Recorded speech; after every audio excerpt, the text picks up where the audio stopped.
Mayın 6-sında Azərbaycan Kinematografçılar İttifaqının Azərbaycan-Fransız İnstitutu və Fransanın Azərbaycandakı səfirliyi ilə əməkdaşlığı çərçivəsində Fransa Kino Günlərinin 4-cü, yəni sonuncu Simasız Gözlər bədii filmi tamaşaçılara təqdim edildi. Həmişə olduğu kimi tamaşaçı zalında böyük canlanma müşahidə edilirdi. Mərasimi giriş sözü ilə kinotənqidçi Sevda Sultanova açdı. Bugün son filmi göstərəcəyik, Georges Franju'nun Simasız Gözlər filmini. Amma mən öncə istəyirəm ki, birinci növbədə Fransa səfirliyinə təşəkkür edeyim, xanım Bayona. Bizimlə bu müddətdə bizi tərk buraxmayan Clemence xanıma təşəkkür edirəm. Həmçinin Kinematografçılar İttifaqına və Fransız İnstitutuna. Bonsoir, chers amis du cinéma. Hörmətli kino həvəskarları, axşamınız xeyir olsun və həmişə olduğu kimi deməli kino axşamından çox sayılı gəldiyiniz üçün sizə öz təşəkkürümüzü bildirmək istərdim.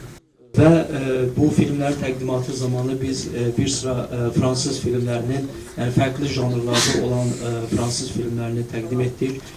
Bu janrlardan xüsusilə də qeyd etmək istərdim, deməli polar, thriller, macəra janrında, drama janrında olan filmləri qeyd etmək istərdim. Və bu axşam sizə təqdim edəcəyimiz film deməli digər filmlərdən öz janrına görə fərqlənir. Bu filmi deməli Simasız Gözlər filmidir və bu filmin çəkilişlərində istifadə olunan deməli janrlar Fransada az istifadə olunan janrlardan biridir. Qorxu və fantastik janrlarının belə deyək birləşməsindən ibarət olan bir filmdir. Bizim Kinematografçılar İttifaqının adından biz sizə öz minnətdarlığımızı bildiririk və ümidvaram ki, bizim bu görüşlərimiz davam edəcək. Çünki Fransa kinematografında möhtəşəm filmlər, möhtəşəm rejissorlar, dünya kinematografının klassikasının siyahısında olan filmlər çoxdur və biz yeni görüşləri arzu edirik və ümidvaram ki, görüşəcəyik. Açılış mərasimindən sonra filmin nümayişi başlandı.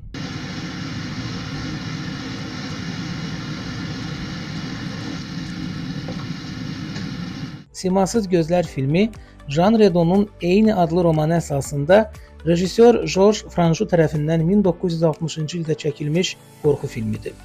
Film dünya kinematografiyasında plastik cərrahiyyə və eybəcər insan üzlərinin qrafik səhnələri ilə tanınır. Filmin süjet xəttinə əsasən gecə bir qadın qızın meyitini maşınla çaya aparıb suya atır. Polis cəsədi tapır, itkin düşdüyü doktordan onun şəxsiyyətini soruşur. Doktor iddia edir ki, bu onun qızıdır və bundan sonra nişanlısı Kristinanın da iştirak etdiyi dəfn mərasimi keçirilir. Filmdə Pierre Brassier, Edith Scope, Alida Valli və başqaları çəkiliblər.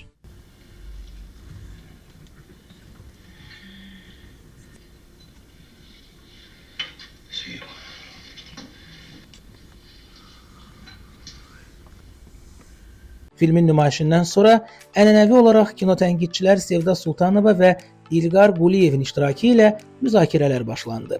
Oyunu, zərifliyi, plastikası mən o qədər heyran eləmişdim, diqqətimi cəlb eləmişdi və burada da bir daha mənə gəlir ki, bəs o zərafəti, onun o ruhi sarsıntıları, bütün onun belə deyək də bədən dilində tamamilə oxunur. Bir də baş rolun ifaçısı Pierre Brassor'dur, səhv eləmirəmsə, bir də onun bəzən olur ki, qəhrəmanın gözündəki o acını, onun belə deyək, o öz obrazına da müəyyən mənada bəraət qazandırır ki, yəni qızına görə falan, təbii ki, bu bir mənalı deyil və onun o kədərini, daxilən çəkdiyi əzabı da müəyyən, bütün epizodlarda deyil əlbəttə ki, müəyyən məqamlarda onu hiss edirsən. İki cür qəbul olunmuş romantik belə bir aforizm var, deyirlər ki, gözəllik dünyanı xilas edəcək və deyirlər, gözəllik qurban tələb edir. İndi orada sual çıxır ortaya, gözəllik qurban tələb edirsə, dünyanı necə xilas edə bilər?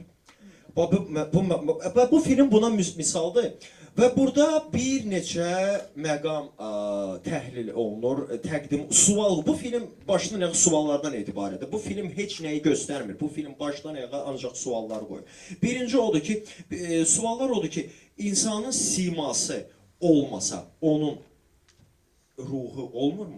Sima ruhla bağlıdırmı? Və biz finalda görürük ki, qətiyyən bu belə deyil. Beləliklə, 4 həftə ərzində Azərbaycan tamaşaçısı klassik və müasir fransız kinosunun nümunələrinə baxmaq imkanı əldə etdi.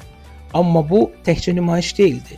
Bu həm də tamaşaçı təcrübəsi, peşəkar rəyin formalaşdırılması baxımından mühüm addım idi. Bir daha xatırladaq ki, Fransız Kino Günləri Azərbaycan Kinematografçılar İttifaqının Fransanın Azərbaycandakı səfirliyi və Fransız İnstitutu ilə əməkdaşlığı çərçivəsində baş tutdu.